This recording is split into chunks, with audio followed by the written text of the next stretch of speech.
আলহামদুলিল্লাহ একবার যদি কেউ পড়ে, এত নেকি দেন আল্লাহ পাক, এত সওয়াব দেন, তামলা উল মিজান, মিজানের পাল্লা ভরপুর হয়ে যায়।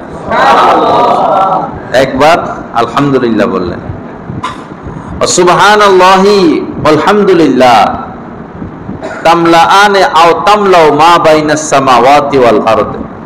কেউ যদি একবার সুবহানাল্লাহ বলে, আলহামদুলিল্লাহ বলে, আসমানের নিচে জমিনের উপরে এই যে খালি জায়গা, এত নেকি দেন আল্লাহ পাক যে খালি জায়গা ভরপুর হয়ে যায়। আল্লাহর দয়া।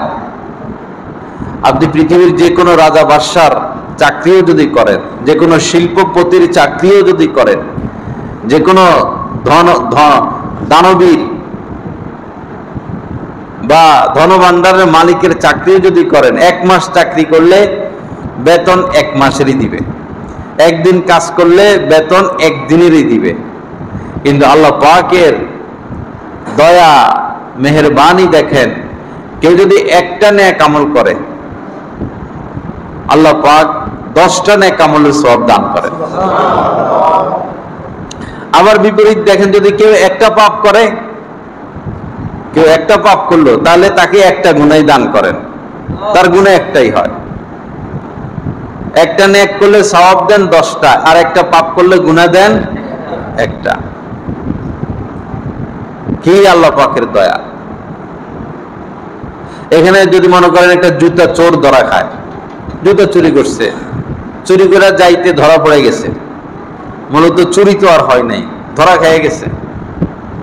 এখন শহরে তো মানুষ মারতে মারতে মাইরেই ফেলে, জুতা চোরকে পকেট মারকে ধরতে পারলে জিন্দা ছাড়ে মাইরেই ফেলে। একটা জুতা চোর যদি জুতা চুরির কারণে তারা এত মারতে হয়, পকেট মারতে মারতে তারা মাইরেই ফেলেন, তাহলে আমাদের বাংলাদেশের এমপি মন্ত্রী এগুলারে কি করবেন? এগুলোর মতো এত বড় বড় চোর তো এই বাংলাদেশের ইতিহাসে আর জন্ম নেয় নাই। বাংলাদেশের ইতিহাসে এদের মতো চোর আমরা ইতিহাসে আর পড়িও নাই। বিশ্বের ইতিহাস যতটুকু আমরা পড়ছি, এত বড় বড় চোরের কাহিনী আমরা আর পড়ি নাই। তো এগুলো কি করবেন আপনারা? দোনো দল, এইটা না, দোনো দল একই কাম। আল্লাহ হেফাজত করেন।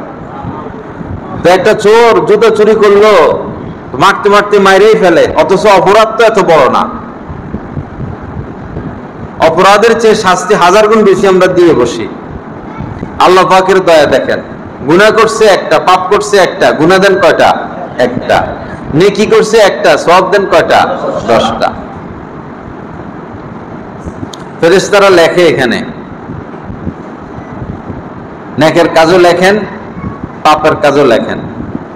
পাপ লিখতে লিখতে পৃষ্ঠাকে পৃষ্ঠা যদি ভরে যায় পাপে, আপনার আমলনামার মধ্যে শুধু পাপ লেখা, গুনাহ লেখা, শনিবারে এত পাপ, রবিবারে এত পাপ, সোমবারে এত পাপ, 2023 সালে এত গুনাহ, 2022 সালে এত গুনাহ, 2018 সালে এত গুনাহ। আমলনামা শুধু কালো, লাল দাগ, কালো দাগ।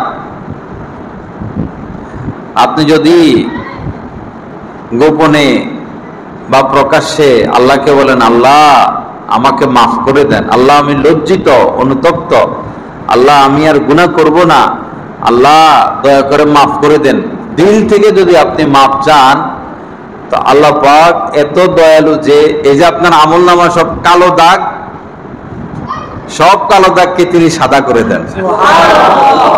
ফেরেশতাদের খবর নাই।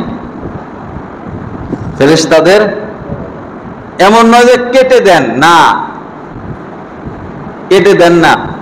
প্রুফ বাইরেছে না, দাগ দাগ কাগজে দাগ পড়লে একটা সাদা কালি বাইরেছে, প্রুফ। তো প্রুফ দিয়ে শেষ করেন না, বরং পরবর্তীতে যেন বোঝা না যায় যে পাপ করছিল, এই জন্য প্রুফ দিছে। এই জন্য আল্লাহ পাক ওই পাপের জায়গা নেক দিয়ে ভরপুর করে দেন। আল্লাহ পাকের দয়া।